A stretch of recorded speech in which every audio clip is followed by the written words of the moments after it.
सिंहमरविन्ददलायताक्षं पुण्डेन्दुशङ्खदशनं शिशुगोपवेशम् इन्द्रादिदेववनवन्दितपादपीठम् वृन्दावनालयमहं वसुदेवसूनुम्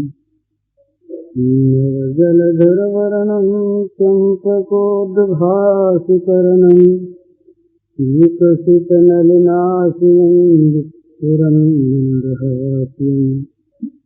शङ्करसुविकूलं चारुवर्हावशूलं कमपि निखिलसारं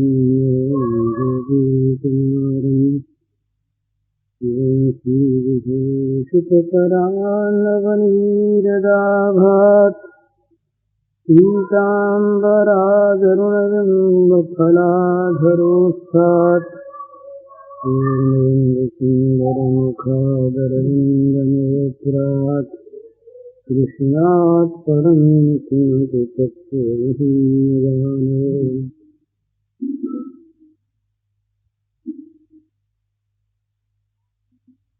जो वस्तु जो स्थिति बदलने वाली होती है वो स्वाभाविक ही सदा स्थिर नहीं रह सकती।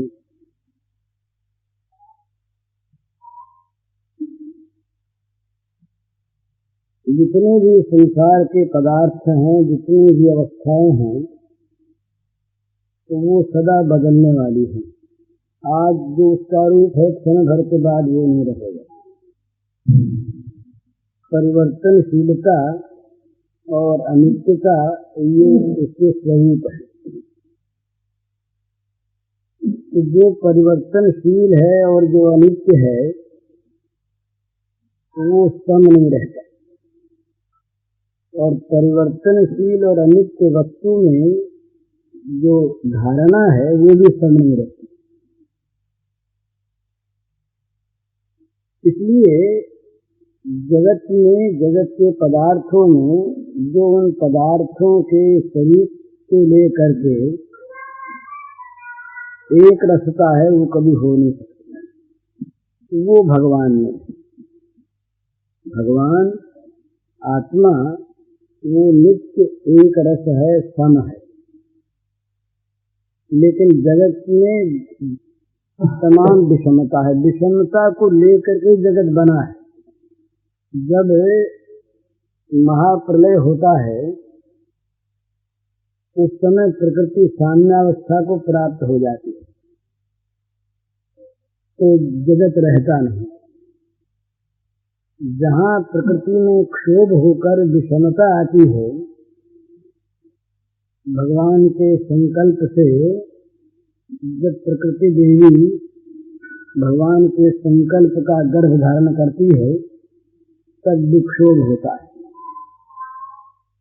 और उस विक्षोभ से, विषमता से जगत की उत्पत्ति होती है। तो जगत की उत्पत्ति ही विषमता से है, तो जगत में विषमता रहेगी। जहाँ विषमता है वहाँ विषमता में समता देखने पर तो भले ही सुख शांति मिले, और विषमता को मिटा कर या अपने अनुकूल बनाकर सुख शांति प्राप्त करना चाहें तो ये संभव नहीं। तो इस जगत में जो विषमता है, जगत के पदार्थों में जो परिवर्तनशीलता है, ये इनका स्वभाव है। और स्वभाव का अर्थ ये वो बदलता नहीं, उनका अपना भाव है, वो बदलता नहीं। इसलिए ये परिवर्तनशील जितने पदार्थ हैं ये सबको समभाव से सदा एक की अनुभूति नहीं कराते। कभी सुख होता है, कभी दुख होता है। और ये जितने भी सुख दुख हैं ये एक दूसरे के विरोधी हैं और सदा रहते हैं। जब तक ये विषमता पूर्ण जगत है तब तक द्वंद्वात्मक सुख दुखादि रहेंगे। सुख के साथ लगा हुआ दुख, लाभ में हानि, जय के साथ पराजय, शीत के साथ उष्ण, रात्रि के साथ दिन, ये जो द्वंद्व है ये द्वंद्व लगा रहेगा और इस द्वंद्व को लेकर अनुकूलता प्रतिकूलता के कारण जो सुख दुख हैं वे रहेंगे। तो भगवान ने कहा सुख दुख संगत जो द्वंद्व हैं, द्वंद्वेर देवता सुख दुख संगैर गच्छन्त मूढ़ा पद्मजयं तत्। भगवान के अव्यय पद को जो प्राप्त होते हैं, अविनाशी परम पद को, वो सुख दुखात्मक ये जो द्वंद्व हैं सुख दुख नामक, इनसे छूट जाते हैं। इनसे छूटने पर ही भगवान को प्राप्त होते हैं। सुख दुखादि जो द्वंद्व हैं, ये द्वंद्व न तो स्वयं एक से हैं और न सबके मन एक से हैं। एक ही काल में एक ही चीज किसी को अनुकूल होती है, किसी को प्रतिकूल होती है। वो चीज भी जैसी आज है कल नहीं रहती। तो वस्तु बदलने वाली है, वस्तु की अनुभूति लोगों को है वो अलग अलग है। तो वो सारा का सारा कल्पना को लेकर के हम लोगों ने सुख दुख की एक कल्पना कर रखी है। अमुक स्थिति का नाम सुख है, अमुक स्थिति का नाम दुख है। वो इसका नाम रख लिया है। अब जिसको सुख दुख उन स्थितियों को लेकर नहीं भी होते हैं, उनमें भी उन स्थितियों में सुख दुख मानने वाले आदमी सुख दुख की कल्पना करते हैं। कहते हैं बेचारा देखो बड़ा दुखी हो गया, बड़ा दुखी है। इससे कहते हैं कि आप तो इस बार बड़े दुखी रहे, बड़ी तकलीफ आपने पाई, आपका ये नुकसान हो गया, आपका आप बीमार रहे, आपका लड़का मर गया, बड़े दुख के आप बड़े दुखी हो गए। तो उसके मन में चाहे सुख दुख न हो इन स्थितियों को लेकर, पर जिनके मन में उन स्थितियों में दुख सुख दुख की कल्पना है, वे सब जगह सुख दुख देखते हैं। लेकिन जो इन सुख दुखों के अंतराल में, इनके मूल में, इनकी आड़ में जो इन सुख दुख से परे परम आनंदमय भगवान स्थित हैं, उनको जो देखता है उन पर उस पर इन सुख दुखों का असर नहीं होता। वो दो चीज समझता है। दो तरह के भाव हैं साधक के लिए। सिद्धावस्था में तो भावाभाव नहीं है, वहां तो वस्तु स्थिति है, और साधना में भाव होते हैं। तो दो भाव से साधना होती है, या तो दो निष्ठाओं के अनुसार, या तो जगत है नहीं, स्वप्नवत केवल दिखता है। जैसे स्वप्न से जागे हुए की दृष्टि में स्वप्न की सृष्टि कुछ नहीं रहती, इसी प्रकार ज्ञानी की दृष्टि में, विवेकी की दृष्टि में ये जगत रहता नहीं। तो जब नहीं है तो सुख दुखात्मक द्वंद्वों की कोई सत्ता नहीं है। अथवा ये जो कुछ भी है ये भगवान की लीला है। भगवान निरंतर लीला करते रहते हैं। ये जगत एक नाटक है। भगवान इस नाटक के सूत्रधार हैं।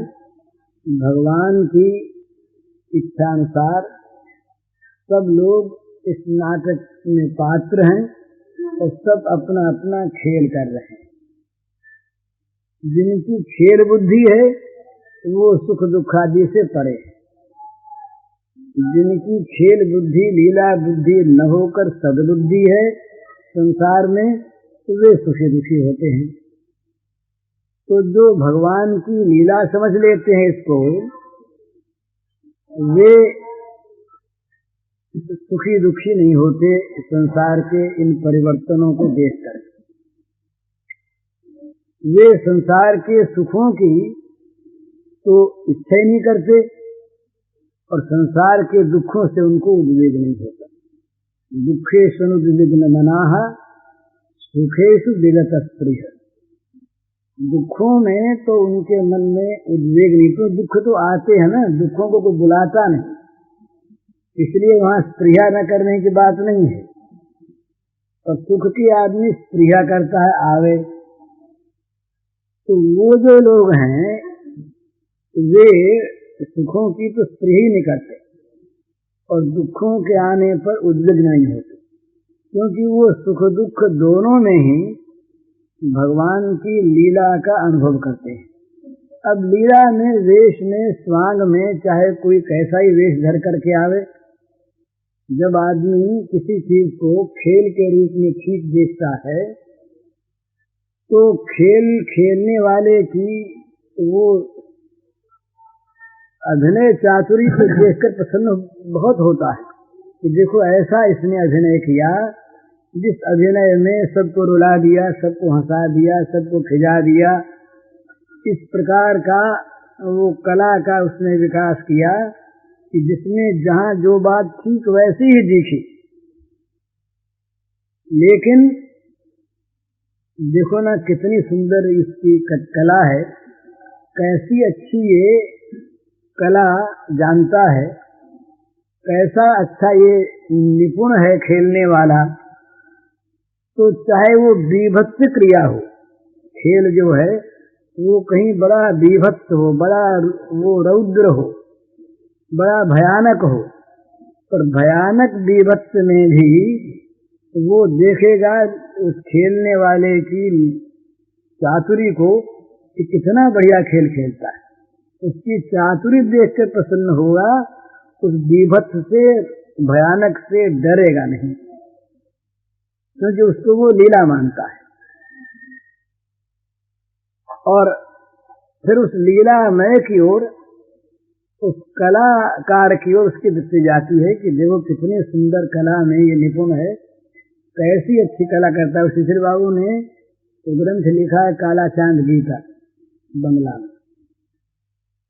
इसके प्रारंभ में ही उन्होंने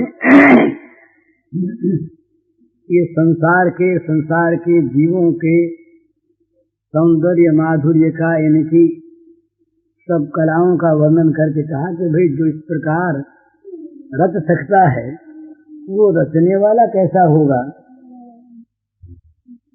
कोयल में जिसमें ऐसी सुंदर मीठी वाणी, मीठा शब्द भरा, फूलों में जिसमें कितने बढ़िया बढ़िया गंध भरे, सूर्य में जिसने कैसा प्रचंड प्रकाश दिया, चंद्रमा में कैसी शीतलता दी, बच्चों को देख के ही मन मोहित हो जाता है, उनमें एक स्वभाव सुलभ सौंदर्य दिया।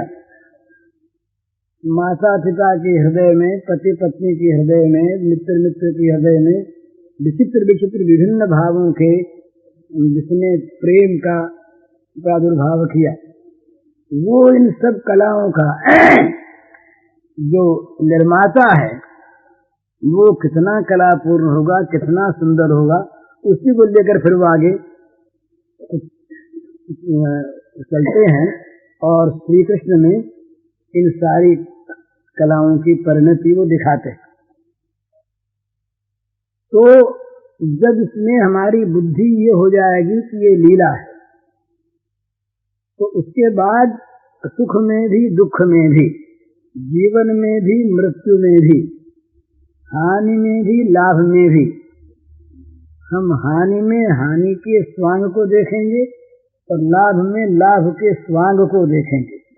जीवन में और मृत्यु में भी स्वांग को देखेंगे।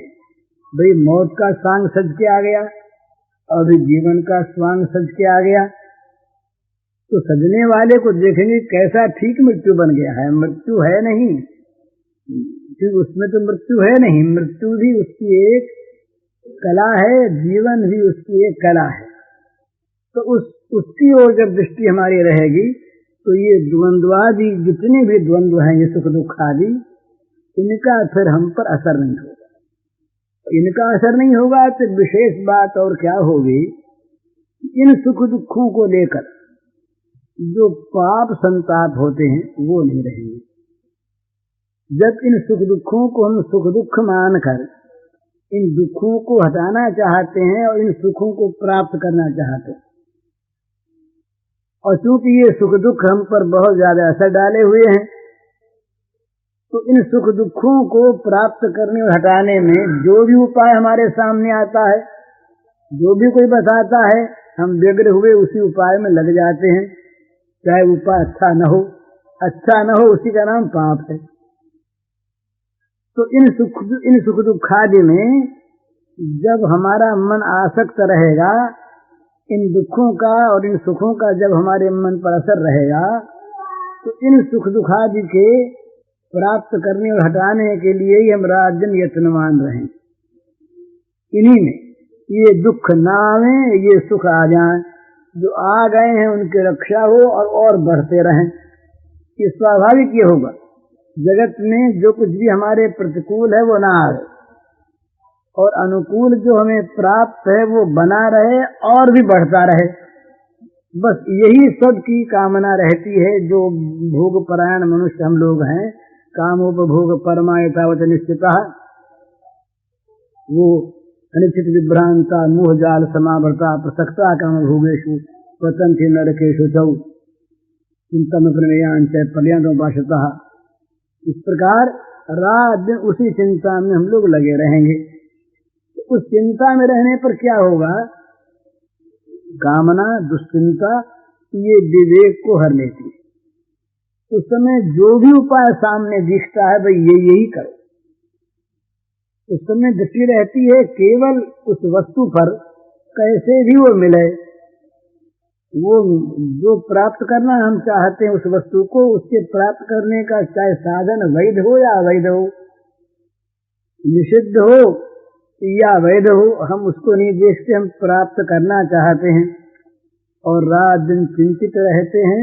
और वो नया नया जो निषिद्धाचरण बन जाता है, उससे जो फल उत्पन्न होता है नए संताप का, उससे घिर जाते हैं, फिर उसको मिटाना चाहते हैं, उसको मिटाने में फिर नया उपाय करते हैं, वो नया उपाय फिर कोई वैसा ही होता है, उससे फिर बुरा फल पैदा होता है। इस प्रकार चिंता में प्रलयांतामुपाश्रिता, मृत्यु के अंतिम क्षण तक हम अपार चिंताओं से घिरे रहते हैं और मरने के बाद भी पतंति नरकेषु चौ, अशुचि नरकों में हम पड़ते हैं। तो ये इन सुख दुखादि द्वंद्वों में आसक्त रहने के कारण ही ऐसा होता है। इन सुख दुखों को भगवान की लीला मान लें। ये जो कुछ भी हो रहा है यहाँ, और असल में यही बात है, आत्मा पर वस्तुतः इनका कोई असर नहीं है। जब तक आत्मा ये प्रकृति के साथ संयुक्त है, तभी तक आत्मा में सुख दुखादि जन्म मृत्युवादि की धारणा होती है, टूटता नहीं। पुरुष प्रकृतिस्थो ही भुक्ते प्रकृतिजान गुणान कारणम गुण संगोष्य सद सद योनि जन्मसु।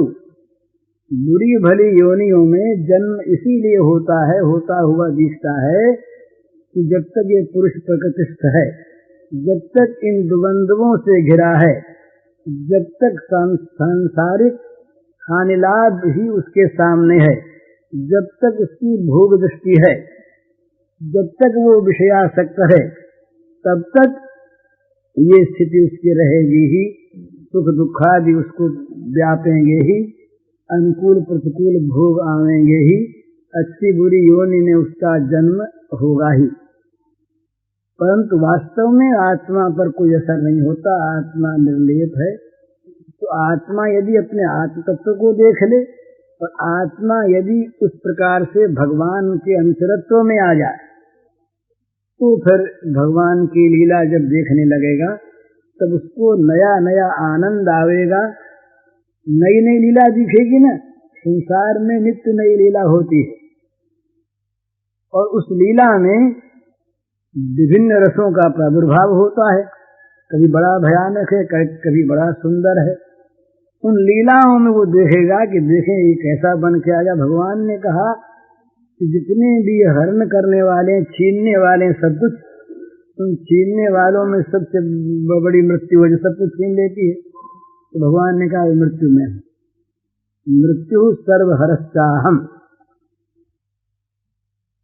मैं वो मृत्यु हूं। तो मृत्यु में भी जब वो भगवान को देखेगा तो मृत्यु से अधिक भीषण तो कोई वस्तु है नहीं।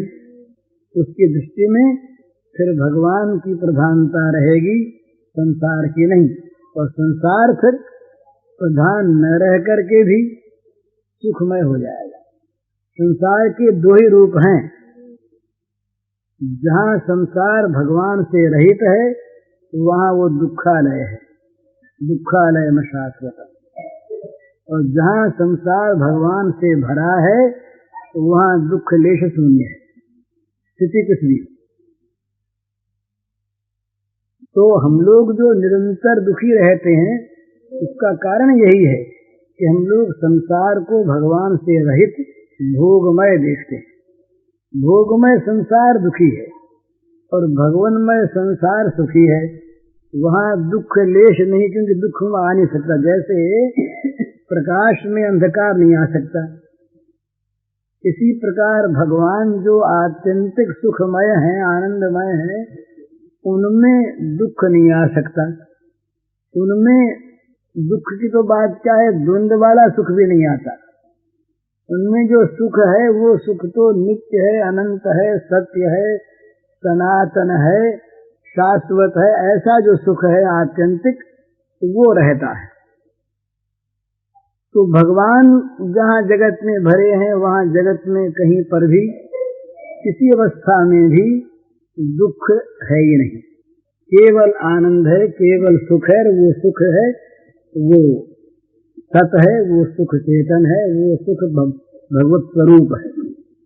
और जहाँ संसार में हम केवल भोग देखते हैं और भोगों में ही सुख दुख की कल्पना करते हैं, भोगों में ही हम हानि लाभ देखते हैं, वहाँ दुख ही दुख है, वहाँ सुख आ नहीं सकता। तो मनुष्य जो दुखी रहता है ना, ये दुख कोई बाहर से नहीं आता है। उसी दुख को आदमी लीला समझ के सुख के रूप में पलट दे सकता है। उसी दुख से आदमी अपने को अलग करके दृष्टा बनकर उस दुख से छूट सकता है। दृष्टा बना तो छूटा, माया समझा तो छूटा, लीला समझी तो छूटा। लेकिन उस दुख को जब अपने ऊपर मानता है, मैं दुखी हूँ ऐसा मानता है, तो संतप्त होता है। वो संताप कभी मिटने का है नहीं। क्यों नहीं मिटने का? कि ये जो जगत की अभावमयता है, अपूर्णता है, अनित्यता है, ये तो सदा बनी ही रहेगी। इसका स्वरूप है। जो स्वरूप है वो कैसे मिटेगा? अंधकार प्रकाश कैसे कर देगा? अंधकार में अंधकार ही है, वहाँ प्रकाश है नहीं। अग्नि शीतलता कैसे पैदा कर देगी? अग्नि में दाहिका शक्ति ही अग्नि है। तो दाहिका शक्ति युक्त जो अग्नि है उसको हम कहें कि वो शीतलता दे देगी, कैसे दे देगी? है ही नहीं।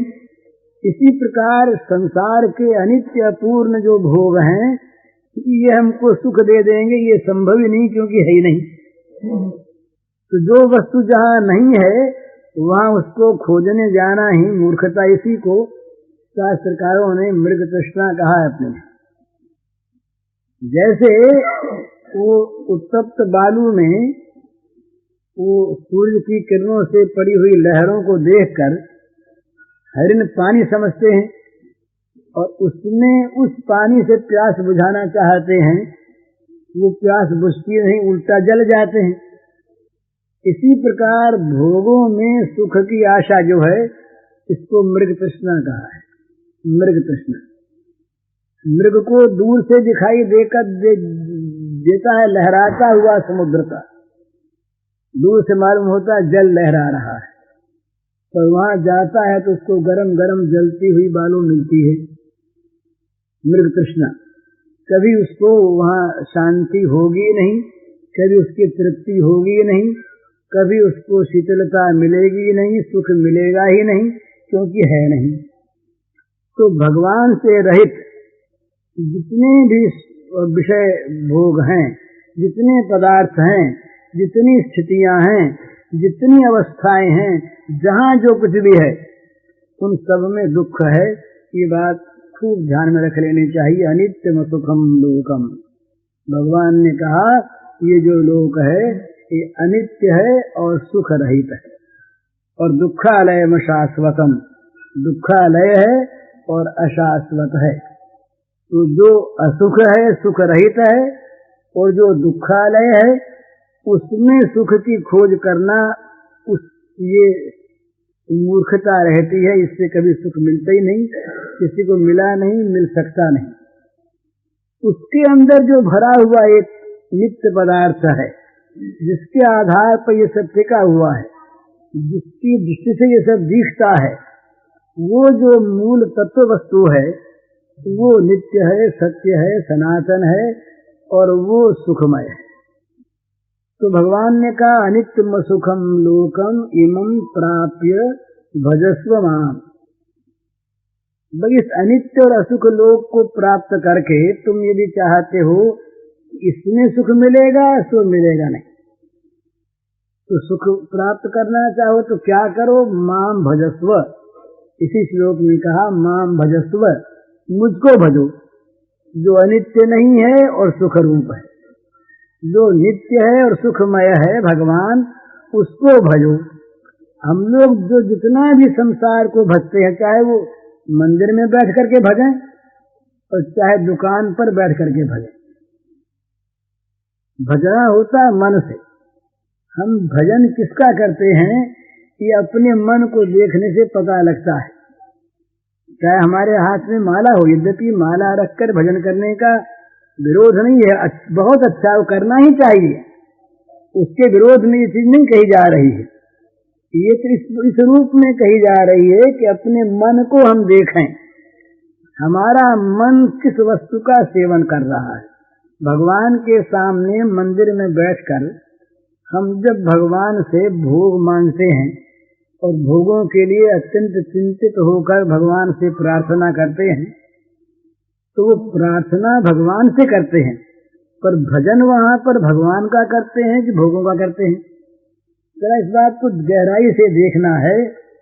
यदि भगवान भोग न दें वो हमको, तो बड़े बड़े आस्तिकों के मन में भी जो भोगासक्त है, यद्यपि भोगासक्त पूरा आस्तिक नहीं है, लेकिन किसी अंश में वो आस्तिक है, तो उस आस्तिक के मन में भी यदि भोगासक्ति है, तो कभी कभी भगवान पर ये बात आ जाती है कि देखो ना, भगवान है कि नहीं पता नहीं, भगवान होते तो इतनी भी नहीं सुनते, भगवान होते तो उनके लिए कौन बड़ी बात थी।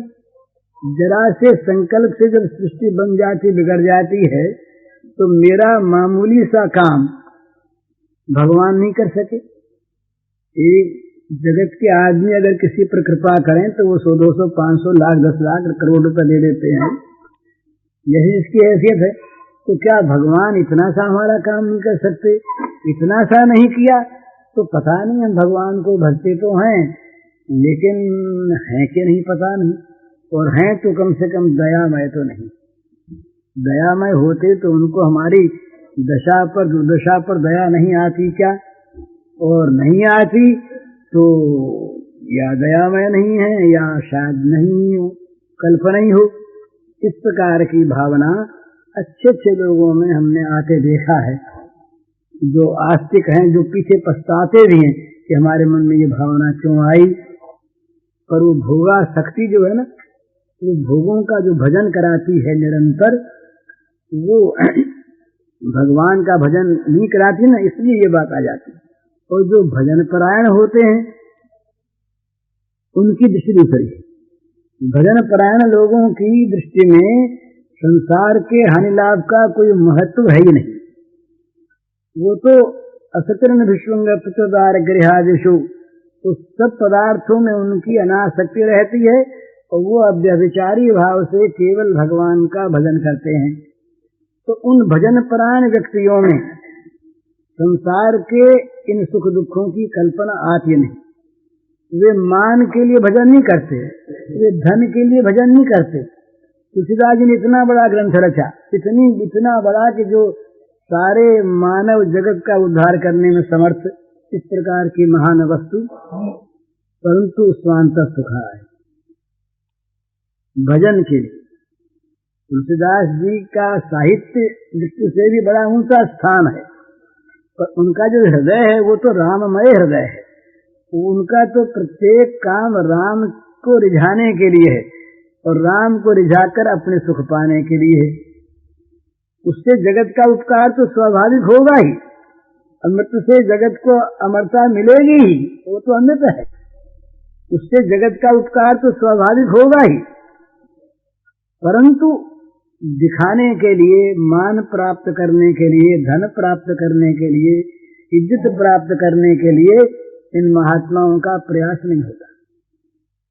वो भजन हो, इसलिए उसका नाम असली भजन है। भगवान का भजन वो करते हैं, भोग का भजन नहीं करते। ये बड़ा अंतर है। भोग का भजन जो है वहां पर न मालूम, भोग तो सभी है ना, यश भी भोग है, कीर्ति भी भोग है, मान भी भोग है, धन इत्यादि तो प्रत्यक्ष स्थूल भोग है ही। तो इनके मन में अगर ये चीज भी कहीं आ जाती है तो बड़े डरते हैं महाराज, ये डरते हैं, प्रार्थना करते हैं।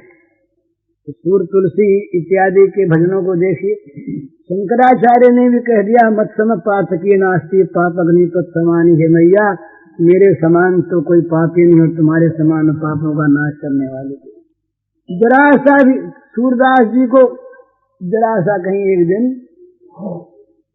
जरा सी क्षण भर के लिए विस्मृति भगवान की हो गई तो बड़ा अपराध। मूसम कौन कुटिल खलकामी, जिन तनु दियो ताही बिसरायो, ऐसो नमक हरामी। वो पुरानी बात है, कई बार मैं कह चुका हूँ। गांधी जी को किसी ने चिट्ठी लिखी, पुरानी बात, सन 20 की शायद बात होगी, कि सूर और तुलसी जब अपने को पतित कहते हैं, महान अपराधी कहते हैं, तो फिर हम लोग किस श्रेणी में आएंगे? तो गांधी जी ने बड़ा सुंदर उत्तर दिया कि भाई उनकी पाप नापने की गज दूसरी थी, हमारी गज दूसरी है। हम बड़े से बड़े पाप को छोटा मानते हैं और उनकी दृष्टि में जरा सी जो भगवत विस्मृति हो गई तो वो समझे बड़ा भारी अपराध हो गया।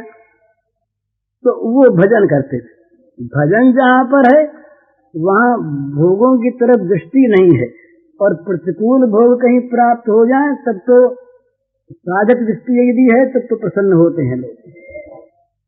सिद्धावस्था में तो प्रतिकूल भोगों की में समता है, साधक दृष्टि में प्रतिकूल भोगों में सुख है। ये अपनी कल परसों बात हुई थी ना, 3 दृष्टि है। विषयी जो है इसको भोग की प्राप्ति में सुख होता है, और साधक को भोग के न प्राप्त होने में सुख होता है, और सिद्ध दोनों अवस्थाओं में सुखी है।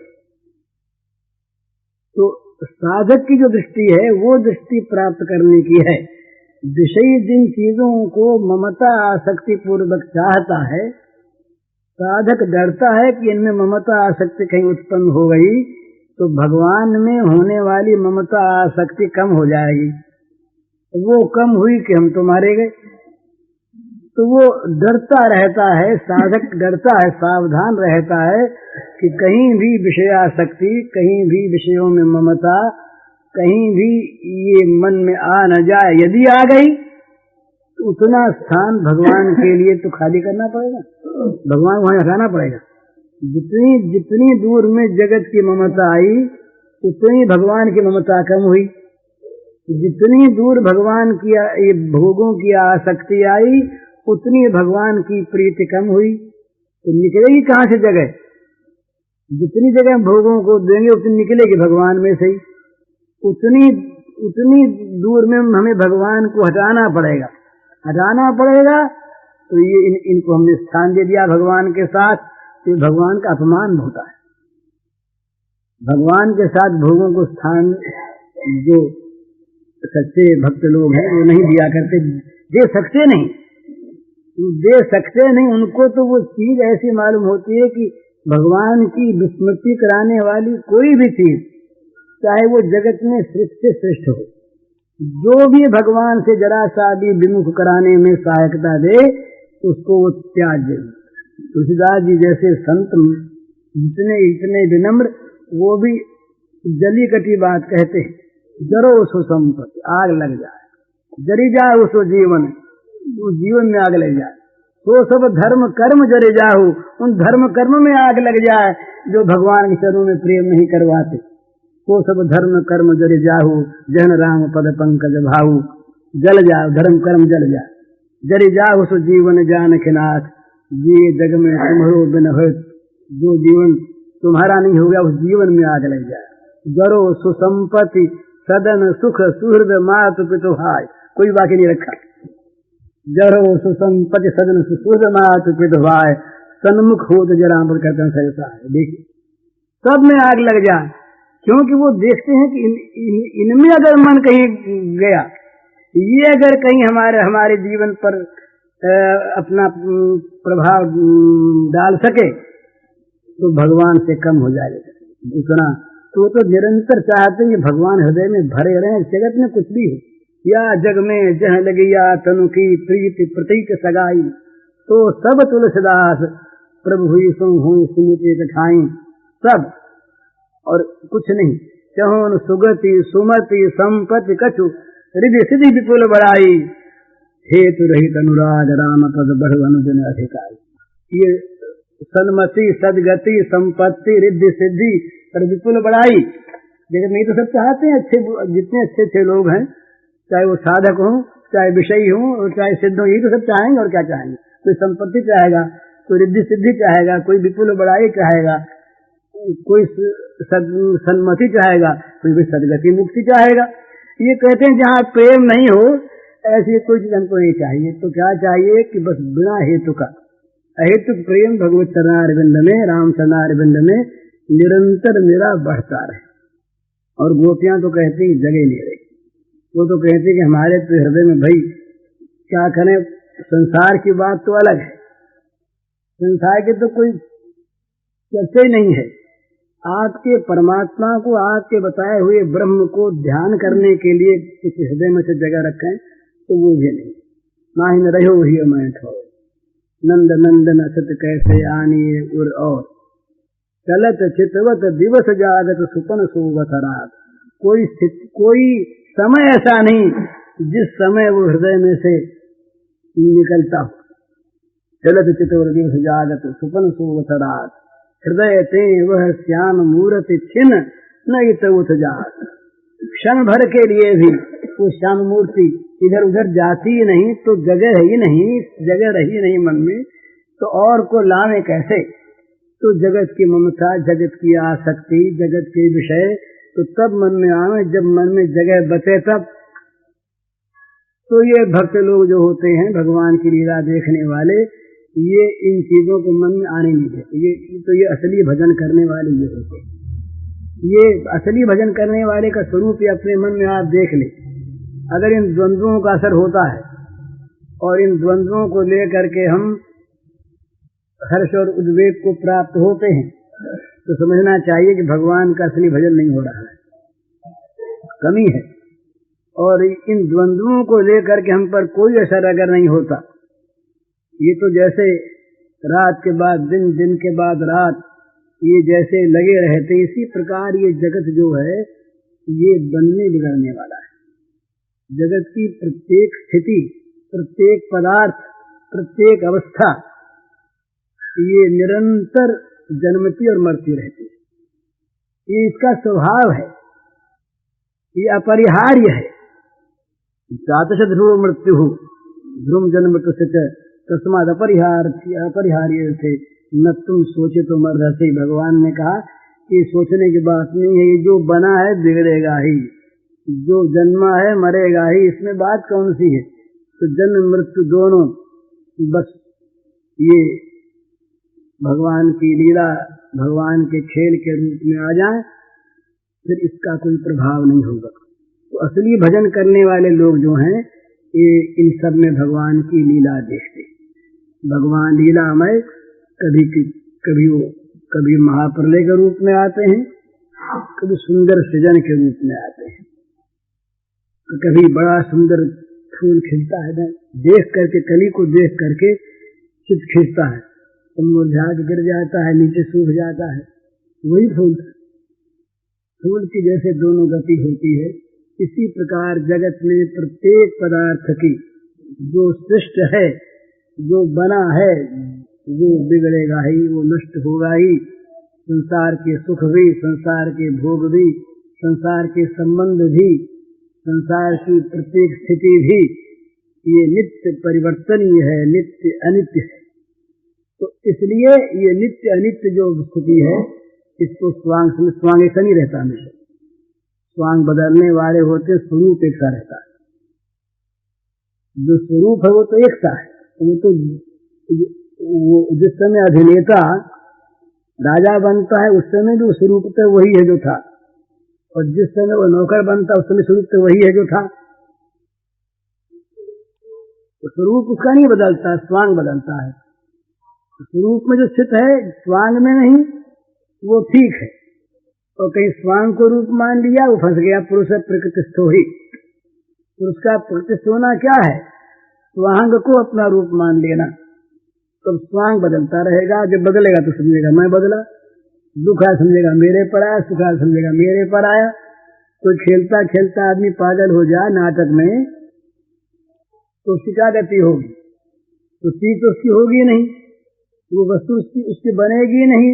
वो मेरी है और ये तेरी है कह करके लड़ता रहेगा। वो पागल लोग कहेंगे देखो आया था खेलने के लिए, और खेलता खेलते तो असली मान बैठा, और अपनी चीज इस चीज को घर ले जाने लगा। चोर है, बदमाश है, पागल है, कौन मानने देगा? पर वो मानेगा, उसको सुखी दुखी होगा। यही हालत पुरुष प्रकृति जान गुणान। ये तो यही अंतर है हमारे में, और जो भगवान के पार्षद या भगवान आते हैं उनमें ही अंतर है। वो खेल में आकर खेल को खेल ही मानते रहते, और हम खेल में आकर के असली मान लेते हैं। इसलिए असली तो है नहीं, तो सुख दुख आदि होता है, लाभ हानि होती है, जीवन मरण होता है, शुभाशुभ गति की प्राप्ति होती है। तो इसलिए ये अनित्य और असत, ये असत जो जगत है, इसमें या तो असत बुद्धि करे तो या इसमें लीला बुद्धि करे। तो ये परिवर्तनशील जगत लीला बुद्धि होने पर तो नित्य नए रूप में अभिनय दिखलाने वाला नाटक होगा, बड़ा सुंदर होगा। नाटक देखो और नाटक में अपना अपना स्वांग भी भरते रहो। जो अपना स्वांग आया भर लिया, फिर देखते रहे। और अपने स्वांग को भी आप देखता है आदमी, जिस समय खेलता है उस समय दो चीज साथ चलती है। स्थूल में तो उसका बाहरी अभिनय चलता है, तो सूक्ष्म भाव में तो निरंतर सावधान रहता है, कहीं खेल बिगड़ तो नहीं रहा है। कहीं एक्टिंग में तो ऐसी गलती न हो जाए कि जहाँ रोना है वहाँ जरा सी हंसी आ जाए, बिगड़ गया ना खेल। जहाँ रोना है, जहाँ क्रोध का एक्टिंग है, वहाँ कहीं दूसरी चीज मन आ जाए तो देखने वाले क्या देखेंगे? ठीक खेल खेला है। खेल को देखने वाले खेल न समझ पावे तब असली खेल है, और खेल को देखने वाले खेल समझ लें तो लोग कहेंगे कि ये ठीक नहीं, ये अच्छा खेलने वाला नहीं। अच्छा खेलने वाला ऐसा खेलता है कि उसको देखने वाले उसको असली समझ लेते। इसी को भगवान ने कहा समाचर तदर्थम कर्म कौन्तेय मुक्त संग समाचर। कर्म करो भली भांति करो, पर आसक्ति को छोड़कर भगवान के लिए करो, ये लीला। और आसक्ति युक्त अपने लिए करें, ये लीला नहीं, ये बंधन। तो कैसे बंधन होगा? ये छूटेगा नहीं। यज्ञार्थात् कर्मणो अन्यत्र लोकोयम कर्म बंधन। जो कर्म यज्ञार्थ नहीं होते, भगवदर्थ नहीं होते, वे सारे कर्म बांधने वाले। इसलिए कर्म तो करो और भली भांति करो, पर आसक्ति को छोड़कर तदर्थम उस भगवान के लिए करो, तो कर्म बंधन कारक नहीं है। बंधन कारक जो कर्म नहीं होंगे, बस वही कर्म भगवान की पूजा बन जाएंगे, वही कर्म भगवान के का लीलाभिनय बन जाएंगे। वो कर्म फिर अपने को भी सुखी करने वाले होंगे। वो कर्मों का फिर दृष्टा रहेगा ना। एक तो होता है कर्म में आसक्त होकर कर्ता बनकर, और एक कर्म होता है दृष्टा बनकर। तो दृष्टा केवल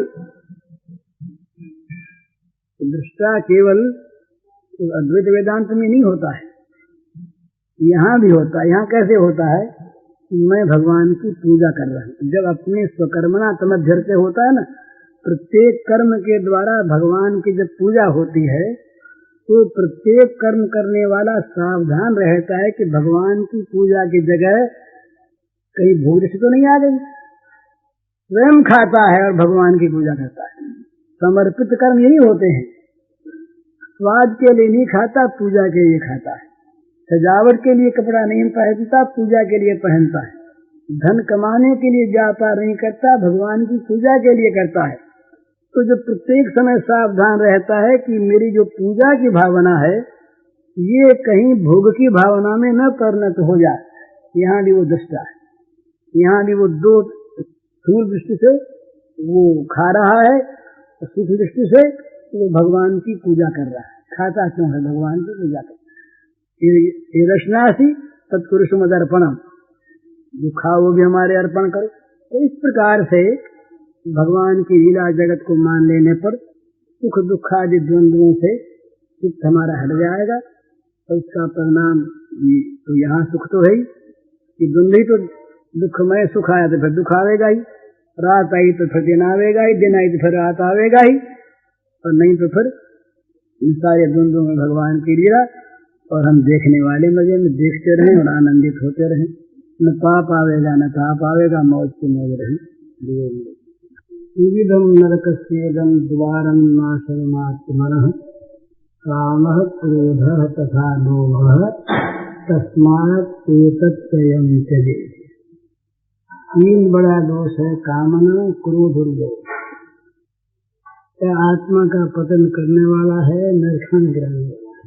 तस्मात् एतत्त्रयं त्यजेत्। सात तीन है कि प्रबल खल, काम क्रोध और लोभ। तीन जो है प्रबल खल है। तो कोई में कामना की अधिकता हुआ है, कोई में क्रोध की हुआ है, कोई में लोभ की हुआ है, कोई में तीनों मिला सन्निपात हो गई। बात चित्त कफ तीनों बढ़ जाएगा तो सन्निपात है। तो बात चित्त कफ है, तीन नहीं है। तो तीनों बढ़ जाओ तो आँख को शमन करना। आँख को शमन करना जो है जिको ही असली साधना। आँख को शमन नहीं हुआ है तो बार को साधना करनी, साधना उत्तम है, तो को विरोध नहीं है। तो आँख शमन की विशेष चेष्टा करनी है। तो नया नया रोगों का अंकुर पैदा कर बोल रहे थे, दवाई ले आप तो कुपथ कर बोखना। तो दवाई जितना काम करे कुपथ उतना बिगाड़ कर दे। तो ये जो तीन है तो कुपथ का मूल है। सारी कुपथ की बातों से पैदा हुआ, सारा जीवन का अनाचार अत्याचार जितना पैदा हुआ है सब तीन है। तीनों को शमन करे। भगवान की कृपा पर, भगवान के बल पर विश्वास कर और आँख को शमन करे। आपकी तरफ से जानबूझ कर कोई में भी दुख न दे, अहित कोई को करे। आपकी जान भूल सकते हो। क्रोध जब आ जाओ बाहर नहीं आ जाए। हमारे तो क्रोध के समय बोले नहीं, क्रोध के समय लेन कर ले कि एक माला फेंक पीछे बोलती, वो आवेश में जब नहीं बोले तो काम बन जाए। और फिर दूसरी फिर जब अलग बैठे तो फिर विचार करे कि क्रोध क्यों आवे। क्रोध आवे प्रतिकूलता है, आपा सबके अनुकूल है तो आप सब अनुकूल क्यों ऐसी। जब आपा सबके अनुकूल नहीं देख दूसरे को तो देखने की अधिकार, आपको देखने की कर्तव्य। आप देखना दूसरे को कर्तव्य, वो काम तुम को नशाए को। तो जब आप अपना कर्तव्य पर स्थिर नहीं रह सका, दूसरे कर्तव्य पर क्या रख सकेंगे। आपा न आपा कंट्रोल में सही से क्या रख सका, आपनी प्रतिकूलता न आपा को नहीं सह सका, दूसरे की प्रतिकूलता न आपा क्या मिट सका। तो पीछे विचार करें बात को कि क्रोध जो है जिसे कामना सा कामात क्रोध हो जाता, अर्थात मेरे मन के कोई नहीं हो, क्रोध को मूल कामना है, कामात क्रोध हो जाए। जैसे कामना पर चोट लगे भ्रग वृत्ति उत्पन्न हो, वृत्ति को नाम क्रोध है। चोट खाई हुई कामना की वृत्ति को नाम क्रोध है, तो सफल हुई कामना की वृत्ति को नाम लोभ। तो कामना यदि मन में नहीं रहेगा, दूसरा आशा मिट्टी नहीं है, क्रोध मिट्टी नहीं, दूसरी स्थिति से, दूसरे आदमी से, दूसरे पदार्थ से, दूसरा आशा मिट्टी है, क्रोध मिट्टी।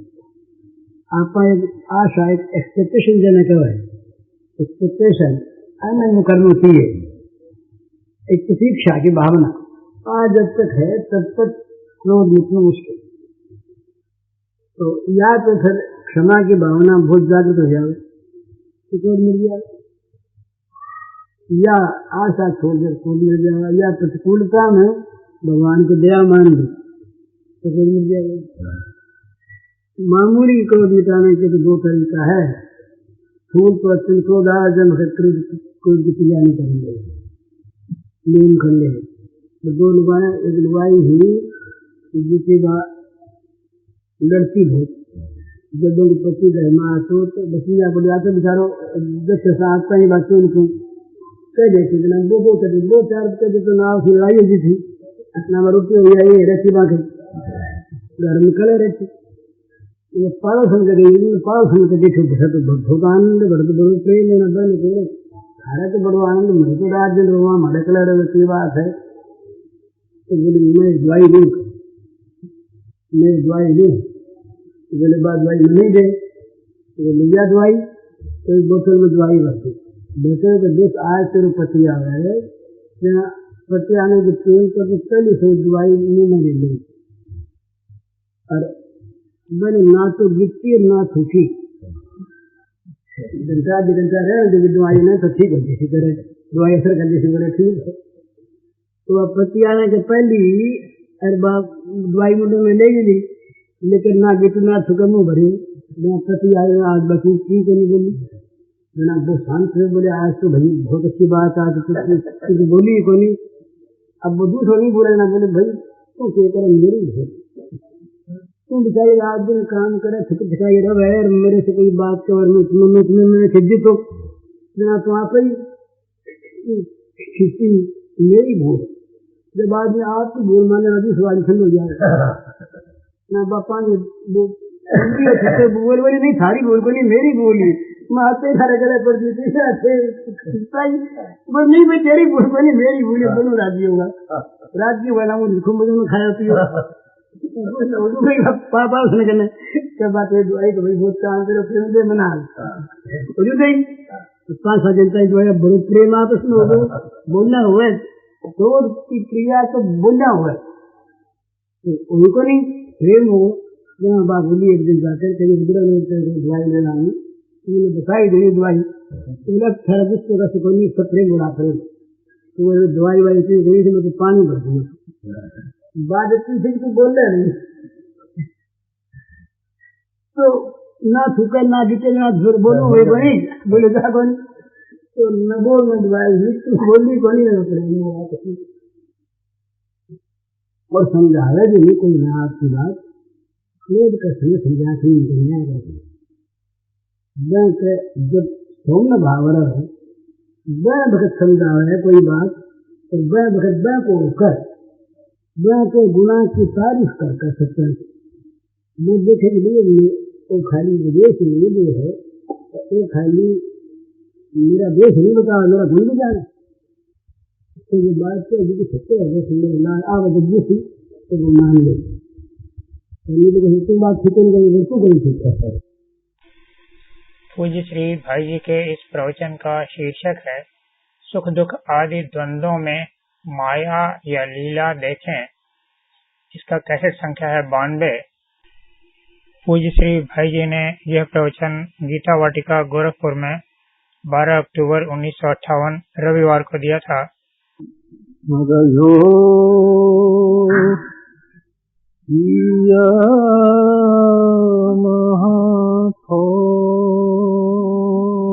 महाथोर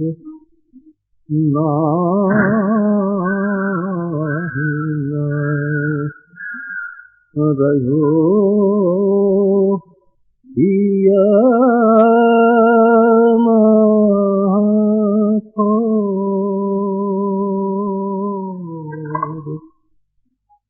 नंद नंदन अथतु कैसे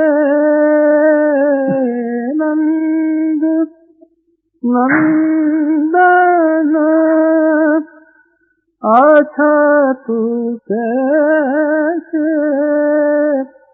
आनिए उर्वर नाही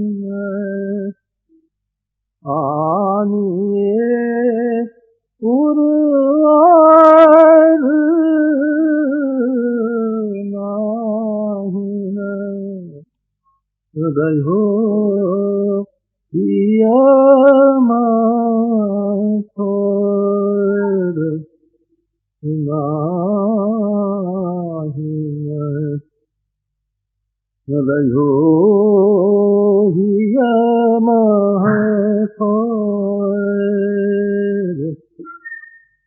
चलतु चितवतु दिवस जागतु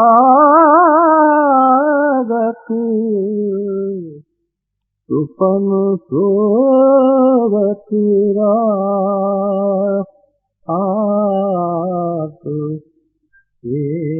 चलतु चितवतु दिवस जागतु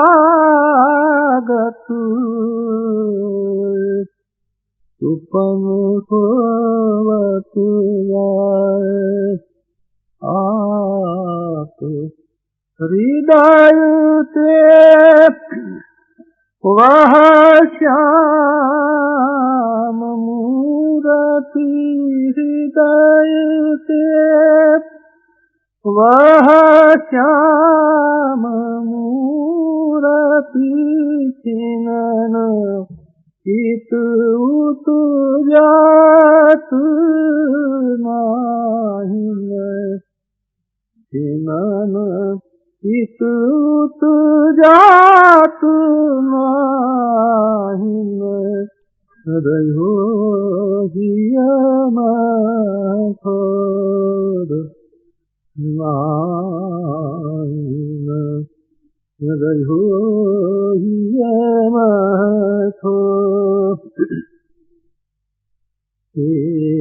कहतु कथा अनेक ऊधो लोक लाज दिखा